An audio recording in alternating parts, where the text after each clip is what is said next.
Bapak, Ibu, Saudara, warga Gereja Kristen Jawi Wetan yang dikasihi Tuhan Yesus. Selamat pagi, selamat hari Minggu, dan salam sejahtera untuk kita semuanya. Semoga Bapak, Ibu, Saudara saat ini senantiasa dalam keadaan baik dan sehat, senantiasa penuh sukacita dan mampu menghayati penyertaan dan pemeliharaan Tuhan dalam kehidupan kita sehari-hari. Oleh sebab itu, kita akan mengucap syukur dengan bersama-sama membangun ibadah pada hari ini, Minggu tanggal 29 Maret 2020. Yang kita laksanakan tidak seperti biasanya, karena masih dalam suasana keprihatinan yang dihadapi oleh bangsa dan negara kita. Bahkan hampir semua umat di seluruh dunia karena merebaknya wabah virus corona. Gereja Kristen Jawi Wetan Jemaat Malang sebagai bagian dari bangsa negara ini ikut peduli untuk menghambat perkembangan virus corona, memutus mata rantai perkembangan penularan virus corona ini. Oleh karena itu, sesuai himbauan dari pelayan harian Majelis Agung Gereja Kristen Jawi Wetan agar kita mengurangi kegiatan yang melibatkan banyak orang, termasuk kegiatan ibadah pada hari Minggu. Maka ibadah Minggu kita kali ini tidak dilakukan di dalam gedung gereja, tetapi kita lakukan bersama-sama di rumah kita masing-masing dalam bentuk ibadah Minggu keluarga. Ini merupakan tanggung jawab dan sebagai perwujudan kasih bagi sesama. Bapak, Ibu, Saudara yang dikasihi Tuhan, dapat mengikuti ibadah sesuai tata ibadah yang telah disusun oleh gereja dan dapat diikuti dengan melihat rekaman video hari ini. Oleh karena itu, Bapak, Ibu, Saudara bisa mengambil Alkitab dan kidung jemaat untuk mengikuti ibadah hari ini. Dan nanti pada saat persembahan kami menyerahkan pengelolaan sepenuhnya persembahan yang telah dikumpulkan oleh masing-masing keluarga, dikoordinir oleh ketua kelompok ataupun majelis yang ada di kelompok, dan seterusnya diserahkan ke gereja. Bapak, Ibu, Saudara yang dikasihi Tuhan, mari kita menyatukan hati dan pikiran kita untuk masuk dalam ibadah saat ini dengan mengingat bahwa di mana ada 2-3 orang berkumpul dalam nama Tuhan Yesus, maka Tuhan Yesus ada di tengah-tengah kita. Oleh karenanya, mari kita memasuki ibadah pagi ini dengan bersama-sama menyanyikan kidung jemaat nomor 14 bait yang pertama.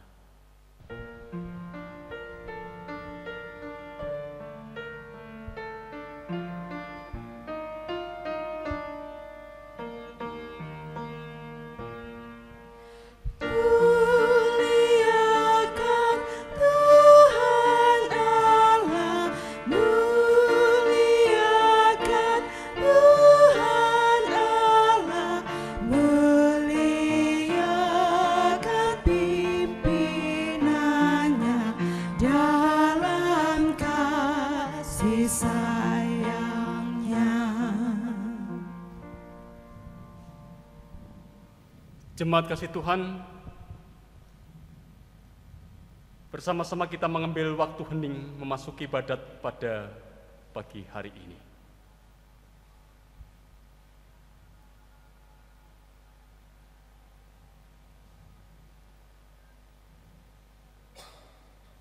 Kita kuduskan ibadat kita dengan pengakuan bahwa pertolongan kita berasal dari Allah Bapa Sang Pencipta langit dan bumi, Allah yang setia pada apa yang sudah diciptakannya dan yang kekal kasih-Nya. Salam bagimu saudara-saudariku, diberkatilah engkau dalam nama Tuhan. Amin.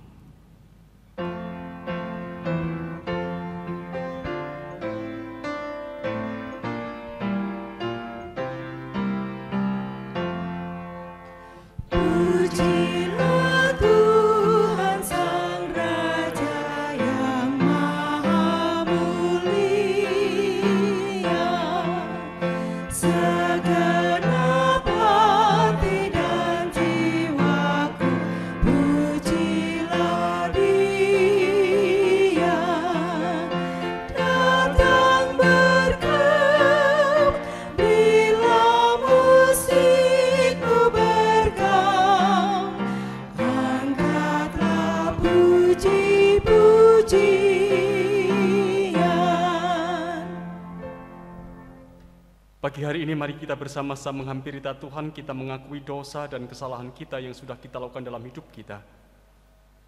Bersama-sama kita berdoa.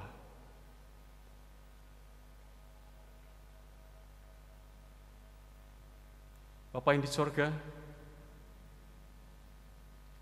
kami mengetahui bahwa Engkau adalah Allah yang mengasihi hidup kami. Engkau adalah Allah yang peduli.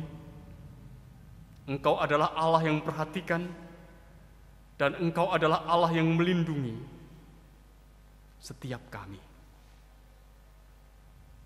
Hari ini, Engkau masih berikan kesempatan bagi kami untuk bersama-sama menikmati perjumpaan kami dengan Engkau dan dengan saudara-saudara kami yang lain sebagai satu keluarga di dalam Kristus Yesus.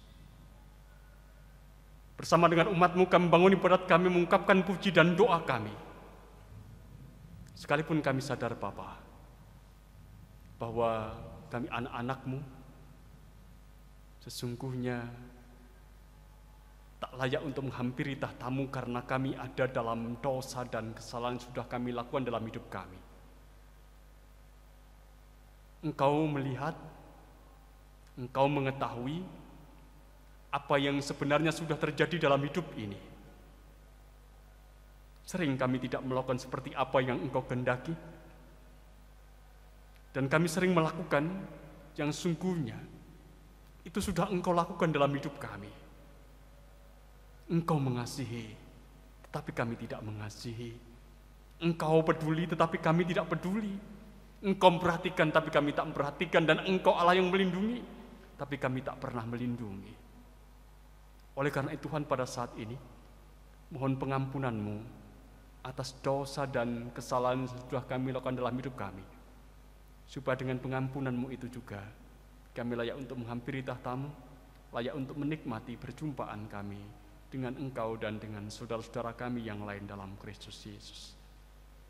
Kami percaya Engkau mengampuni kami dan akan berikan kekuatan kepada kami untuk terus belajar melakukan yang terbaik dalam hidup kami, mengasihi, peduli, memperhatikan, melindungi yang lain sebagaimana Engkau telah lakukan. Kami mengungkapkan doa kami dalam nama Tuhan Yesus. Amin.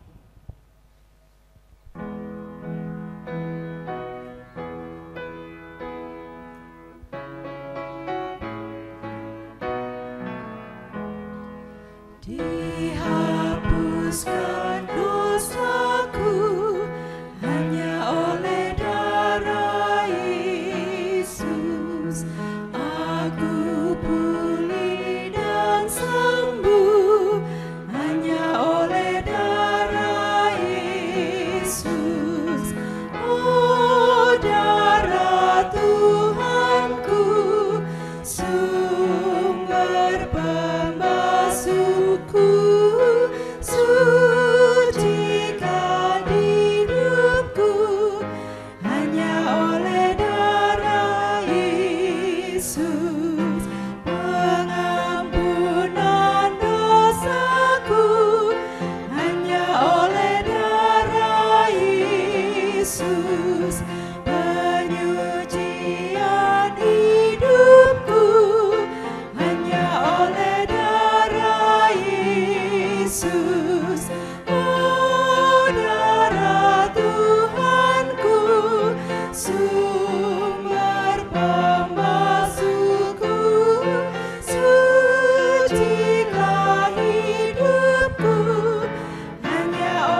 pembacaan firman Tuhan.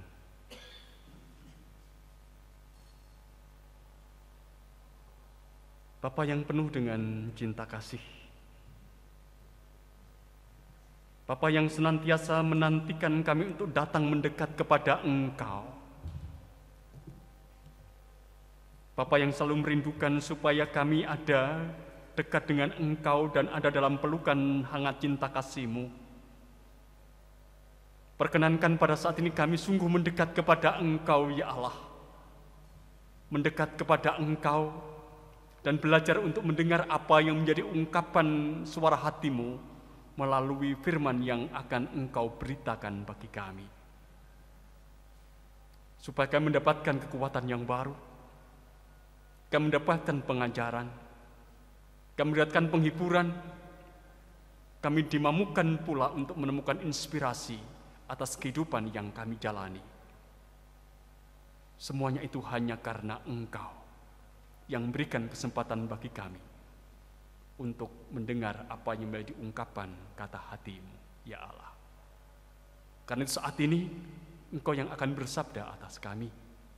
Kami mendengarkannya dalam nama Kristus, Tuhan kami. Amin. Kita akan membaca dari Injil Yohanes pasal 11 ayat 1 sampai dengan yang 16, ayat 26, 27, 43 dan 44 yang demikian bunyinya. Ada seorang yang sedang sakit, namanya Lazarus. Ia tinggal di Betania, kampung Maria dan adiknya Marta. Maria ialah perempuan yang pernah meminyaki kaki Tuhan dengan minyak mur dan menyekanya dengan rambutnya. Dan Lazarus yang sakit itu adalah saudaranya. Kedua perempuan itu mengirim kabar kepada Yesus, "Tuhan, dia yang Engkau kasihi sakit."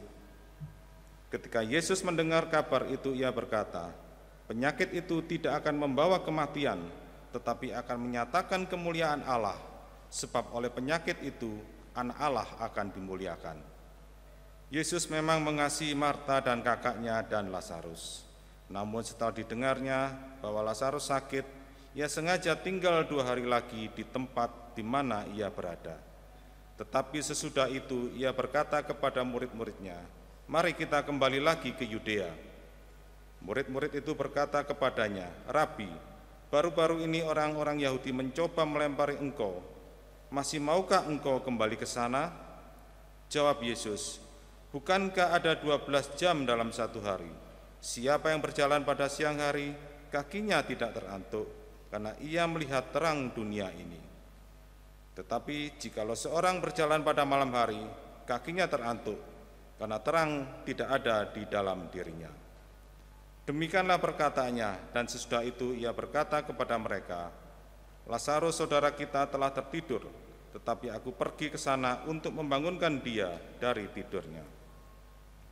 Maka kata murid-murid itu kepadanya, "Tuhan, jikalau ia tertidur, ia akan sembuh." Tetapi maksud Yesus ialah tertidur dalam arti mati. Sedangkan sangka mereka Yesus berkata tentang tertidur dalam arti biasa. Karena itu Yesus berkata dengan terus terang, "Lazarus sudah mati." Tetapi syukurlah aku tidak hadir pada waktu itu, sebab demikianlah lebih baik bagimu supaya kamu dapat belajar percaya. Marilah kita pergi sekarang kepadanya. Lalu Thomas yang disebut Didimus berkata kepada teman-temannya, yaitu murid-murid yang lain, "Marilah kita pergi juga untuk mati bersama-sama dengan dia." Dan setiap orang yang hidup dan yang percaya kepadaku tidak akan mati selama-lamanya. Percaya engkau akan hal ini? Jawab Marta, "Ya Tuhan, aku percaya bahwa Engkaulah Mesias, Anak Allah, Dia yang datang ke dalam dunia."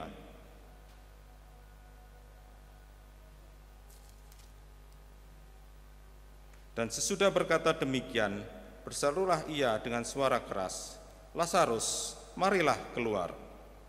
Orang yang telah mati itu datang keluar, kaki dan tangannya masih terikat dengan kain kapan dan mukanya tertutup dengan kain peluh. Kata Yesus kepada mereka, "Bukalah kain-kain itu dan biarkan ia pergi." Demikian bacaan firman Tuhan yang berbahagia setiap orang yang mendengar dan meliharanya dalam hidup. Amin.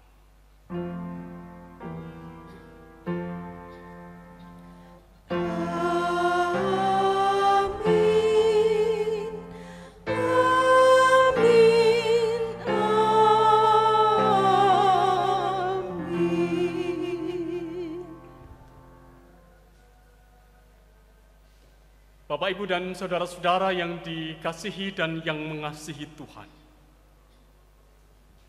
Cerita tentang Yesus yang membangkitkan Lazarus adalah sebuah cerita yang panjang. Seperti halnya cerita tentang perjumpaan Tuhan Yesus dengan perempuan Samaria, yang itu dicatat dalam Injil Yohanes pasal 4 ayat 1 sampai 42. Kalau kita perhatikan Bapak, Ibu, dan saudara-saudara, apa yang menjadi bacaan kita pada pagi hari ini seolah-olah tidak memiliki apa yang istimewa. Dalam bahasa sederhana kita boleh mengatakan seolah-olah datar-datar saja. Kecuali satu hal yang begitu menonjol, karena itu ditekankan dalam bacaan kita, yaitu Lazarus yang sudah 4 hari berada di dalam kubur itu dibangkitkan oleh Yesus. Itu yang tampak istimewa. Itu yang tampak menonjol. Tetapi saudara-saudara, kalau kita memperhatikan cerita ini dengan seksama, sesungguhnya kita akan tahu ada hal lain yang juga ditonjolkan oleh penulis Injil Yohanes, yaitu ketegangan-ketegangan yang ada di dalamnya. Ketegangan terkait dengan situasi, tapi juga ketegangan terkait dengan relasi, yang itu dialami hampir semua tokoh yang ada dalam cerita ini.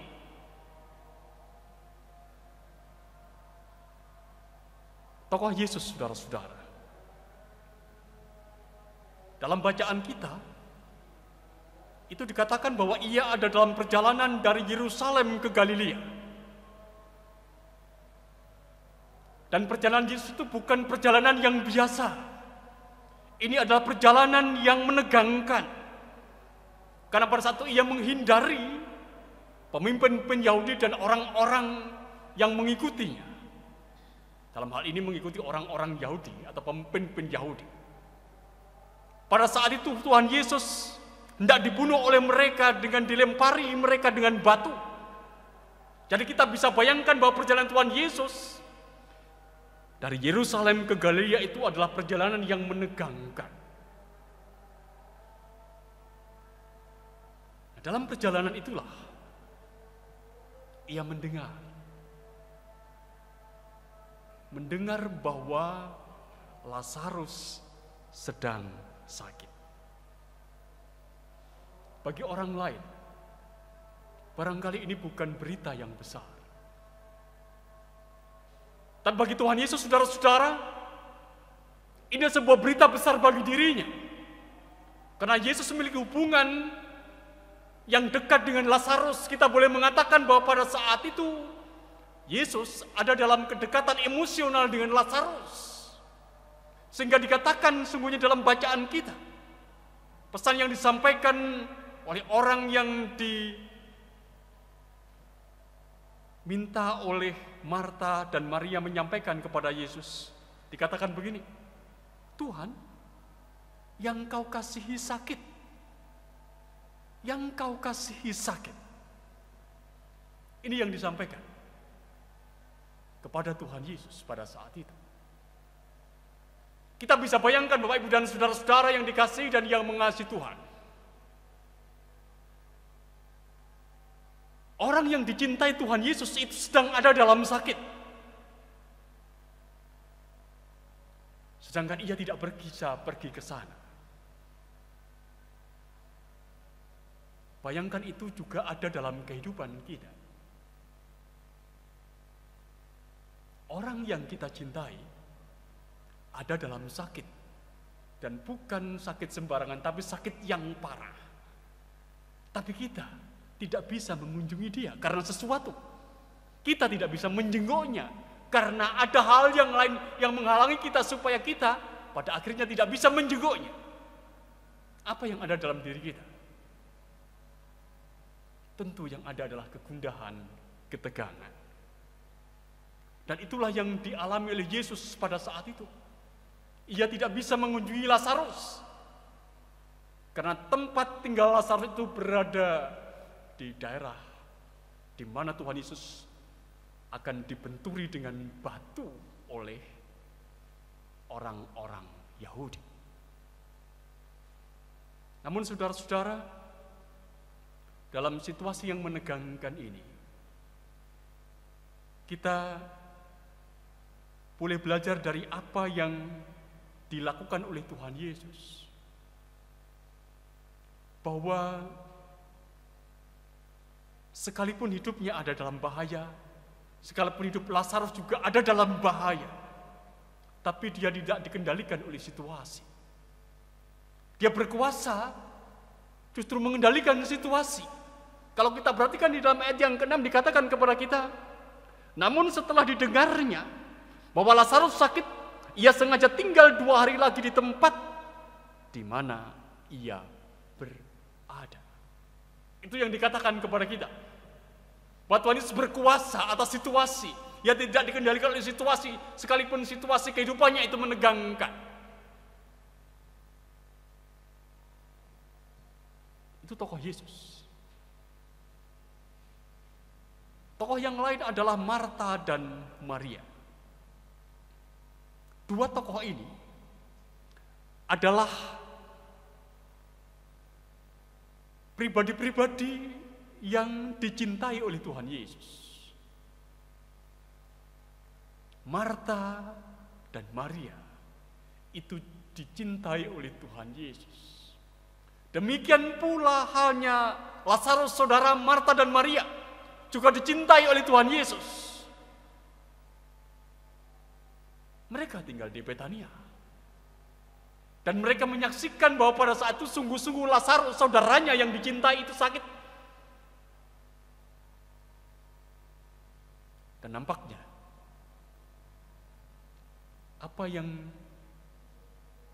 dialami oleh saudara yang dicintainya, Lazarus, itu bukan sakit yang ringan, tetapi nampaknya sakit yang berat. Sehingga pada saat itu juga kemudian Marta dan Maria memberitahu kepada Yesus supaya Yesus datang untuk menolong.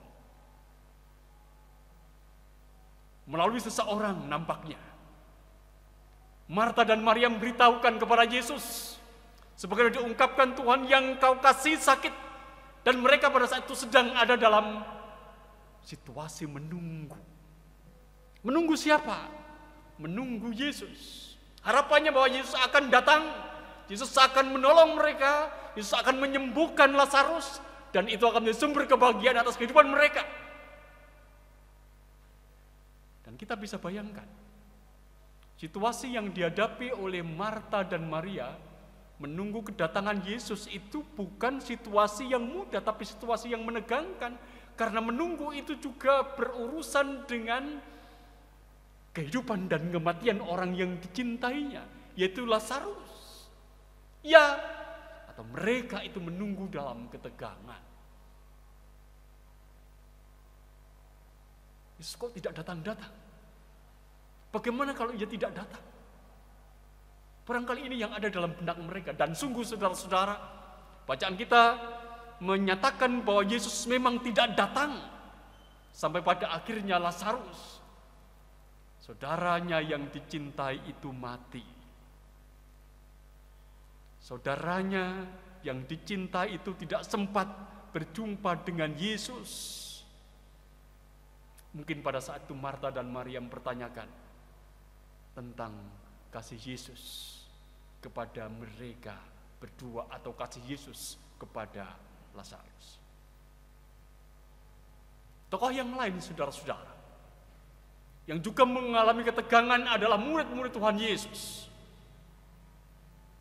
Jadi setelah mereka selama 2 hari tinggal di Galilea, Yesus mengajak murid-muridnya untuk kembali ke Yudea. Mengajak mereka untuk pergi ke Yerusalem, mengunjungi Marta, Maria, dan Lazarus. Tuhan Yesus mengajak mereka. Dan kita tahu saudara-saudara, ini pasti bukan ajakan yang mengenakkan di telinga mereka. Mereka tahu bahwa di sana ada banyak pemimpin Yahudi. Mereka sadar bahwa ketika mereka harus pergi kembali ke Yudea, mereka ada dalam bahaya, termasuk Yesus di dalamnya. Padahal kita tahu saudara-saudara, Tuhan Yesus mengajak mereka pergi ke Yudea itu karena cintanya kepada Lazarus dan juga kepada Marta dan Maria. Tapi mereka dalam hal ini murid-murid Tuhan Yesus dalam tanda kutip itu enggan untuk pergi ke Yudea karena apa? Karena mereka memikirkan Yesus. Mereka memikirkan bagaimana kalau terjadi sesuatu terhadap Yesus yang baru beberapa hari ini hendak dilempari dengan batu oleh para pemimpin Yahudi. Jadi sungguhnya bacaan kita mengingatkan kepada kita yang satu berpikir tentang kehidupan, yaitu Yesus yang berpikir tentang kehidupan Lazarus, tetapi yang lain berpikir tentang kematian, yaitu murid-murid Tuhan Yesus yang berpikir tentang bahaya yang mengancam Yesus. Ayat yang ke-16 memberitakan kepada kita bagaimana ungkapan Thomas. Lalu Thomas yang disebut Didimus berkata kepada teman-temannya, yaitu murid-murid yang lain, marilah kita pergi juga untuk mati bersama-sama dengan dia. Kalau kita membaca ini, kita menyadari apa yang ada yang bergejolak di dalam diri murid-murid Tuhan Yesus. Wes, mari kita pergi. Sekalipun kita harus mati bersama di sana, bersama dengan Yesus. Bapak, Ibu, dan saudara-saudara yang dikasihi dan yang mengasihi Tuhan, yang tampak jelas dari narasi yang panjang yang diungkapkan penulis Injil Yohanes dalam bacaan kita adalah bahwa dalam situasi hidup yang penuh dengan persoalan dan situasi hidup yang menegangkan, Allah tetap menyatakan kemuliaannya. Pada akhirnya Allah membangkitkan Lazarus dalam karya Tuhan Yesus. Ini menjadi bukti yang nyata. Dan apa yang dilakukan itu pada akhirnya membuat Marta tahu benar bahwa Yesus adalah kebangkitan dan hidup. Bahkan membuat orang banyak percaya kepada Tuhan Yesus sebagaimana dituliskan di dalam ayat yang ke-45. Banyak di antara orang-orang Yahudi yang datang melawat Maria dan yang menyaksikan sendiri apa yang telah dibuat Yesus percaya kepadanya. Bapak, Ibu, dan saudara-saudara, kalau kita bertanya, apa pesan Allah untuk kita melalui cerita ini? Atau dalam bahasa sederhana kita boleh mengatakan begini, pesan apa yang Allah mau sampaikan pada kita melalui cerita yang penuh dengan ketegangan ini? Paling tidak ada beberapa hal, saudara-saudara, yang sekiranya ini menjadi pokok perhatian kita. Yang pertama, saudara-saudara, kalau kita belajar dari Marta dan Maria, di mana mereka menjumpai kenyataan bahwa Allah sering membuat mereka berhadapan dengan kekecewaan. Dalam tanda kutip begitu, Allah kok sering mengecewakan. Mengapa? Karena sesungguhnya mereka tidak tahu apa yang menjadi rencana Allah atas hidup mereka. Mereka tidak tahu apa yang akan dikerjakan Allah atas kehidupan mereka.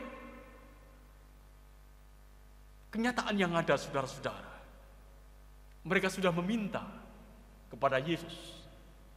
Mereka sudah memberitahu kepada Tuhan Yesus apa yang di pergumulan mereka. Tapi seolah-olah Yesus tidak mendengarnya. Dan kita tahu, saudara-saudara, ternyata Yesus punya rencana lain atas kehidupan mereka. kehidupan Marta, kehidupan Maria, dan kehidupan Lazarus. Tapi itu tidak diberitahukan kepada mereka oleh Tuhan Yesus.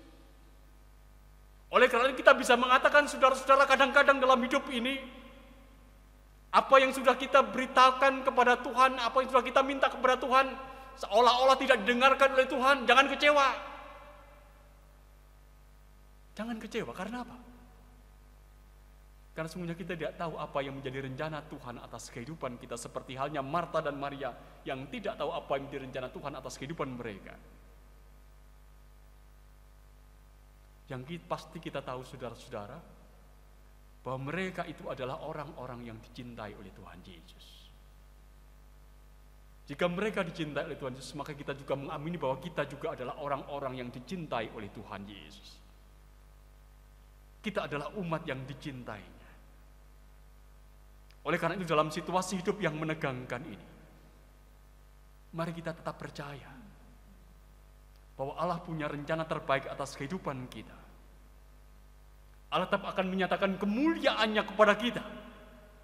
Meski keadaan atau situasi yang kita alami kini, itu tidak pernah kita ketahui sepenuhnya apa yang sesungguhnya ada dan terjadi.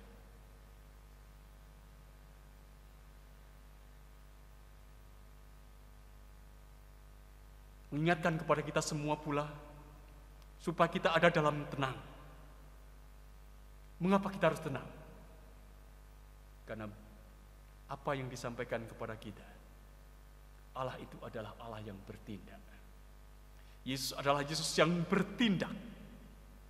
Tindakan Yesus, karya Yesus adalah karya yang mencengangkan, yang jauh dari apa yang kita pikirkan, dan itu nyata. Dalam peristiwa Lazarus yang dibangkitkan, yang pada saat Tuhan Yesus berkata, Lazarus, marilah keluar. Dan bukan hanya murid-murid, bukan hanya Marta dan Maria, tapi juga orang banyak menyaksikan kemuliaan yang dilakukan dalam karya ini. Oleh karena itu, Bapak, Ibu, dan saudara-saudara, mari kita juga belajar untuk mengakui bahwa kemuliaan Tuhan akan dinyatakan dalam kehidupan kita. Sekalipun kita mengakui bahwa hidup ini, saat ini, kita dalam ketegangan-ketegangan, terutama banyak hal yang tidak ketahui itu terjadi dalam kehidupan kita. Itu yang pertama. Yang kedua, saudara-saudara, kalau kita belajar dari kehidupan para murid Tuhan Yesus, mereka adalah murid-murid yang dicintai oleh Tuhan Yesus. Tapi sekalipun mereka dicintai oleh Tuhan Yesus, ada kalanya memang Tuhan Yesus membawa mereka itu dalam situasi hidup yang menegangkan. Ketika Tuhan Yesus mengajak mereka untuk kembali ke Yudea, inilah kemauan Tuhan Yesus, yang pada saat itu sebenarnya para murid sudah memberikan pertimbangan, menyampaikan keberatannya sebagaimana diungkapkan dalam ayat yang ke-8 dari pasal yang ke-11 Injil Yohanes yang menjadi bacaan kita. Murid-murid itu berkata kepadanya, Rabi, baru-baru ini orang-orang Yahudi mencoba melempari engkau. Masih maukah engkau kembali ke sana? Itu adalah pertanyaan dari murid-murid Tuhan Yesus yang mereka ada dalam ketegangan, ada dalam kecemasan dan ketakutan. Tapi toh, saudara-saudara, Tuhan Yesus tetap membawa mereka untuk pergi ke Yudea. Tetap membawa mereka untuk mengunjungi Marta, Maria, dan Lazarus. Ide yang hendak disampaikan kepada kita, saudara-saudara, bahwa demi kemuliaan Allah yang dinyatakan melalui kebangkitan Lazarus, maka pengikut Yesus harus berani untuk menempuh resiko yang berbahaya. Itu yang ingin disampaikan kepada kita. Itulah kasih yang diwujudkan, itulah kasih yang nyata. Demi kehidupan, resiko kematian harus ditempuh. Itu pengajaran yang ingin disampaikan kepada kita. Ketika Tuhan Yesus membawa murid-muridnya dalam situasi kehidupan yang barangkali tidak mereka harapkan, kehidupan yang menegangkan. Bapak, Ibu, dan saudara-saudara yang dikasihi dan yang mengasihi Tuhan, banyak orang mengupayakan kehidupan demi kehidupan orang lain yang terancam. Mereka menempatkan dirinya dalam situasi hidup yang berbahaya. Dalam konteks saat ini, saudara-saudara, kita tahu bahwa virus corona itu telah mengancam dunia ini, dan banyak orang mendedikasikan dirinya untuk turut terlibat menangani penyebaran virus corona ini. Mereka adalah orang-orang yang mempertaruhkan hidupnya. Mereka menempatkan dirinya dalam situasi hidup yang berbahaya. Demi apa? Demi kehidupan.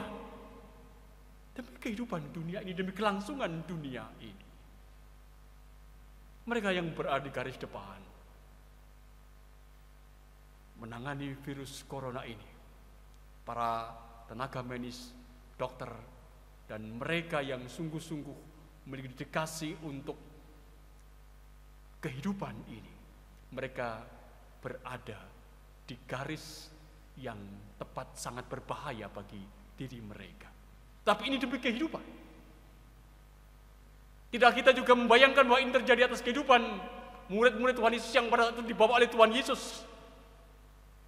Bahwa mereka dibawa ke Yudea untuk menyaksikan kemuliaan Tuhan itu dinyatakan iya.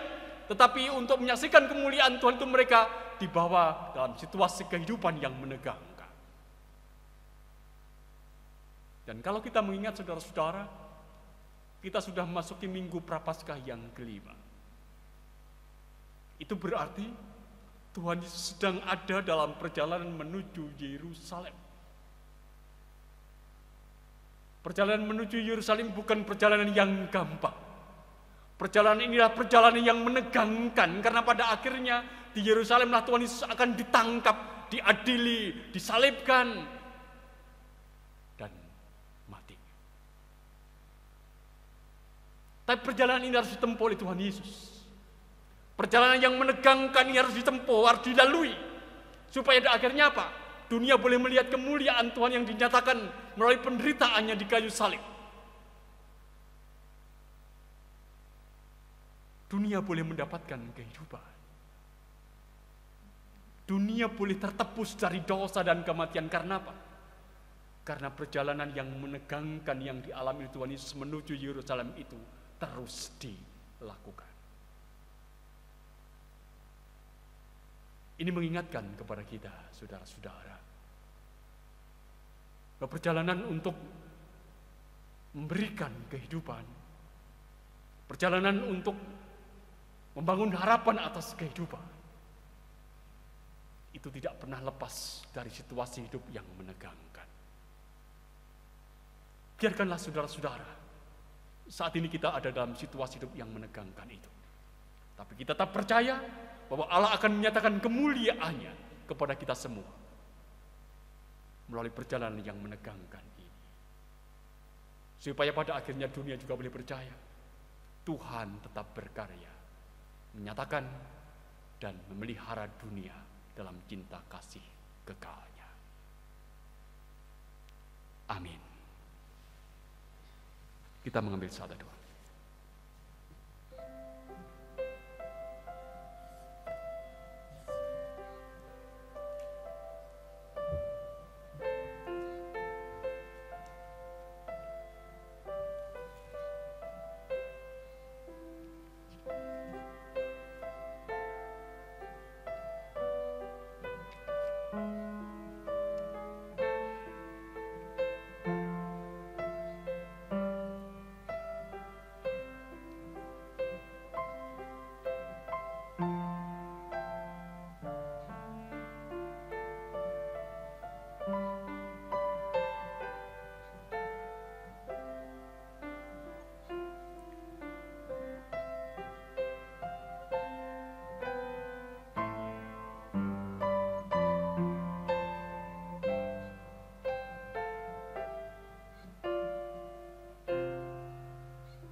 Bapak, Ibu jemaat yang dikasihi Tuhan, yang saat ini beribadah di rumah masing-masing, kami undang untuk bangkit berdiri, untuk bersama mengucapkan pengakuan iman rasuli.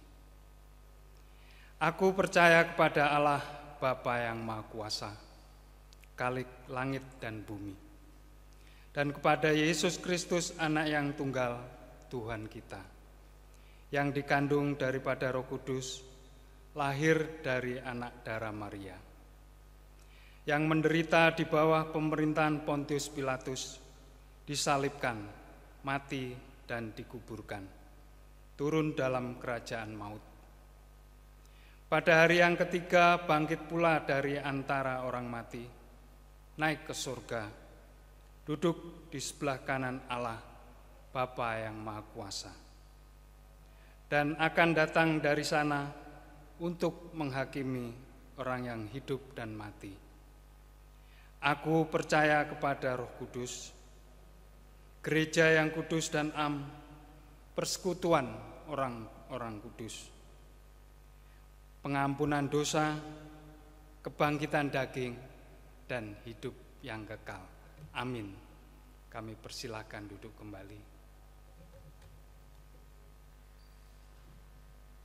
Jemaat kasih Tuhan, mari bersama-sama kita kembali hampir kepada Tuhan. Kita akan mengangkat doa syafaat kita. Kita bersatu dalam doa.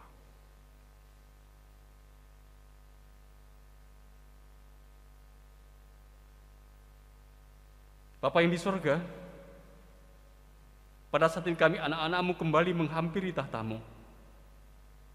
Kami ucapkan syukur untuk kesempatan yang Kau berikan bagi kami membangun ibadat kami, menikmati perjumpaan dengan Engkau dan dengan saudara-saudara kami yang lain dalam Kristus sebagai satu keluarga. Kembali bersyukur kepada Engkau karena Engkau telah berfirman kepada kami, apa yang boleh kami dengar, biarkanlah itu boleh kami lakukan dalam kehidupan keseharian kami. Apa yang boleh kami dengar, biarkanlah itu akan kami wujudkan dalam setiap langkah hidup kami. Melalui firman-Mu, biarkanlah kami akan dikuatkan, kami akan dihiburkan untuk menjalani kehidupan sekalipun kami ada dalam ketegangan-ketegangan, seperti yang dialami oleh Marta, Maria, dan juga murid-murid Tuhan Yesus. Kami percaya Engkau akan menyatakan kemuliaan-Mu kepada kami, sebagaimana Engkau menyatakan kemuliaan-Mu atas kehidupan orang-orang yang menyaksikan apa yang menjadi karya-Mu. Bapa yang di sorga, perkenankan pada saat kita mengangkat doa syafaat kami, berdoa untuk saudara-saudara kami yang ada dalam kegelapan hati, kegelapan hidup mereka. Tolonglah ya Tuhan, Engkau akan memberikan terang kepada mereka, supaya mereka tahu kemana mereka harus bergerak, berjalan, dan mengarahkan hidupnya pada kebenaran. Berdoa untuk saudara kami yang sengaja menjauhkan diri dari Engkau, kiranya Engkau akan menyentuh hatinya, supaya mereka tahu dan merasakan akan cinta kasih Kamu dalam karya Tuhan kami Yesus Kristus. Saudara kami yang pada ada dalam sakit, di rumah, ataupun juga di tempat perawatan,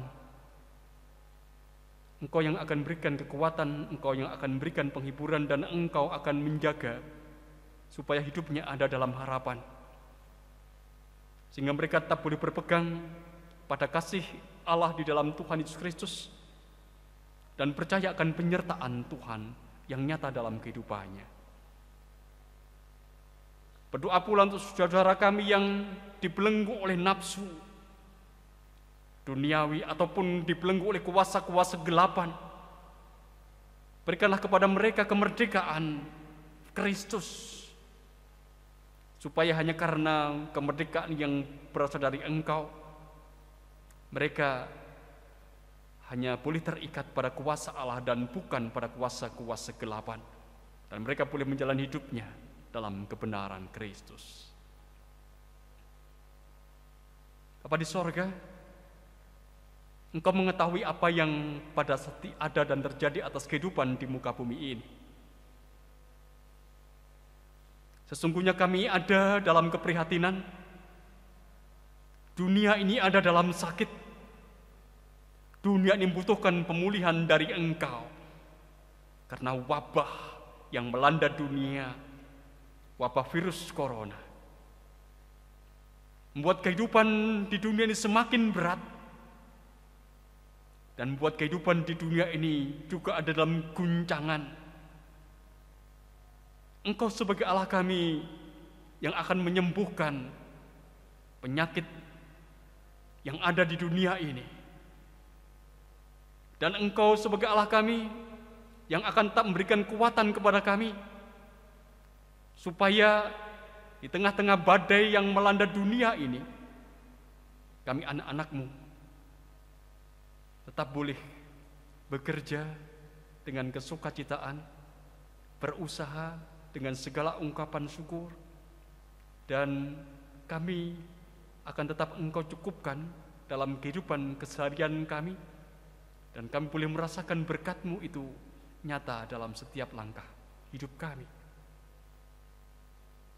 Sekalipun kami sadar Bapa, hidup ini semakin berat, tapi kami percaya kuasa-Mu melebihi kehidupan kami. Sebagaimana Engkau menyatakan kemuliaan-Mu melalui peristiwa kebangkitan Lazarus, kami percaya juga Engkau akan menyatakan kemuliaan-Mu kepada kami semua umat-Mu di tengah-tengah pandemi corona yang melanda dunia ini. Berdoa untuk setiap pribadi yang secara khusus pada terdampak virus corona, terutama untuk anak-anak kami yang berada di pangku pendidikan, tetap berikanlah kepada mereka semangat untuk belajar, supaya atas semangat yang ada dalam dirinya mereka tetap boleh memberikan yang terbaik, dan pada akhirnya mereka juga boleh meraih mimpi dan harapan mereka. Kami mohon kepada Tuhan, supaya Tuhan yang akan turut terlibat untuk meringankan, menolong seluruh penduduk di dunia ini, umat Tuhan di dunia ini, untuk boleh menjalani kehidupannya dengan ungkapan syukur di tengah situasi kehidupan yang menegangkan ini. Berdoa pula untuk pemerintah kami, Tuhan memberkati dalam upayanya dengan segala kekuasaan yang ada di dalamnya, berupaya untuk memutus rantai penyebaran virus corona. Berdoa untuk orang-orang, pribadi-pribadi yang berada di garis depan dalam upayanya memulihkan dunia yang sakit ini. Para tenaga medis, mereka yang merawat orang-orang yang ada dan terpapar virus corona, Tuhan berikan kekuatan dan Tuhan berikan roh ketulusan melayani. Demikian juga mereka yang terpapar virus corona itu, berikanlah kepada mereka kekuatan dan sembuhkanlah mereka dalam kuasa tangan kasih Tuhan. Kami anak-anak-Mu yang ada dalam sehat, lindungilah kami, jagailah kami ya Allah, supaya hanya karena penjagaan Tuhan kami boleh mengalami dan merasakan kebaikan Tuhan yang nyata. Bapa di sorga, kami sadar akan keterbatasan doa kami. Tuhan yang akan menyempurnakan apa yang menjadi ungkapan doa kami di dalam Tuhan Yesus yang telah mengajarkan kepada kami berdoa. Bapa kami yang di sorga, dikuduskanlah nama-Mu, datanglah kerajaan-Mu, jadilah kehendak-Mu di bumi seperti di sorga. Berikanlah kami pada hari ini makanan kami yang secukupnya, dan ampunilah kami akan kesalahan kami, seperti kami juga mengampuni orang yang bersalah kepada kami. Dan janganlah membawa kami ke dalam pencobaan, tapi lepaskanlah kami daripada yang jahat, karena Engkau-Lah yang punya kerajaan dan kuasa dan kemuliaan sampai selama-lamanya. Amin. Bapak, Ibu, Saudara yang dikasihi Tuhan Yesus, di tengah situasi yang memprihatinkan ini, marilah kita mengucapkan syukur atas penyertaan dan pemeliharaan Tuhan yang tak habis-habisnya. Sebagai dasar dalam kita mempersembahkan, saya akan membacakan firman Tuhan yang tertulis di dalam kitab 1 Tesalonika 5 ayat yang ke-18. Mengucap syukurlah dalam segala hal, sebab itulah yang dikehendaki Allah di dalam Kristus Yesus bagi kamu. Sambil mengumpulkan persembahan, kita akan memuji dari Kidung Jemaat nomor 289, bait yang pertama dan yang ketiga.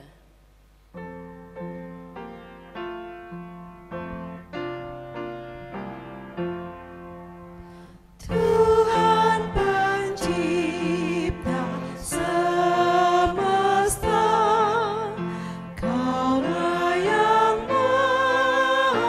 mulia, sungguh besar karunia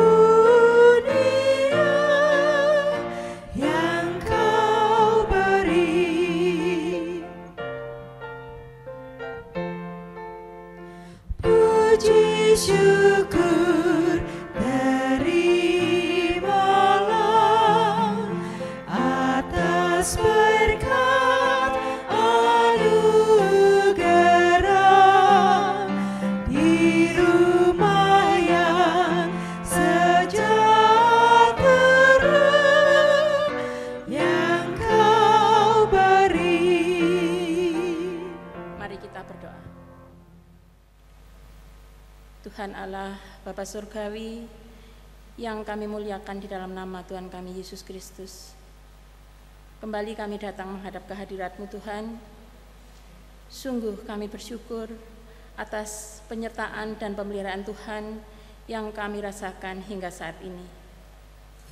Kami bersyukur atas anugerah roh kehidupan dan semua yang terdapat di dalamnya.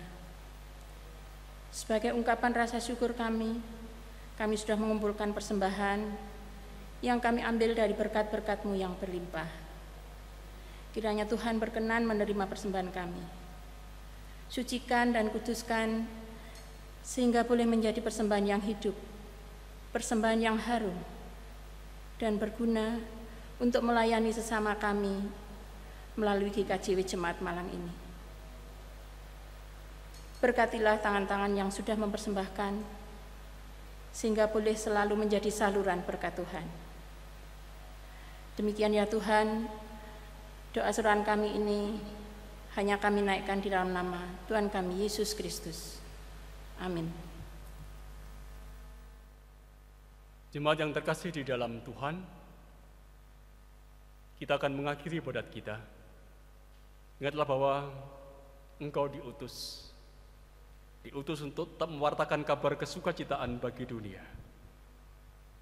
Oleh karena itu, mari kita menjalani hidup dengan penuh rasa syukur dan menjalani hidup dengan segala kesukacitaan, sekalipun kita berhadapan dengan ketegangan-ketegangan.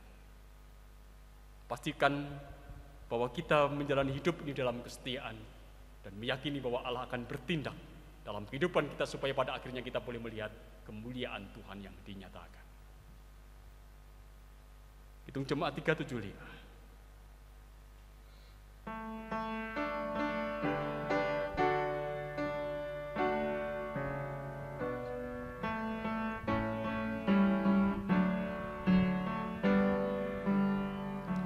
Saya mau ikut Yesus, saya mau ikut Yesus sampai selama-lamanya.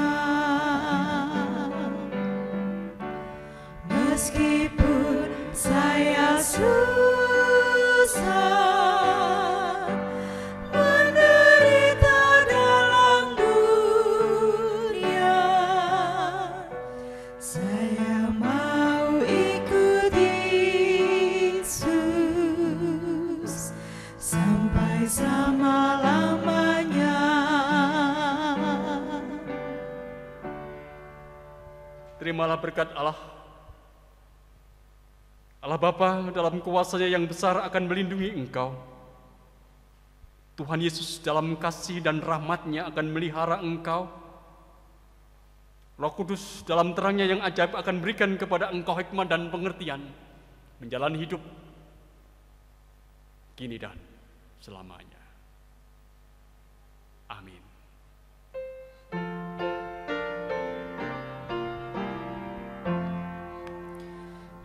Kepadamu puji-pujian, nada syukur.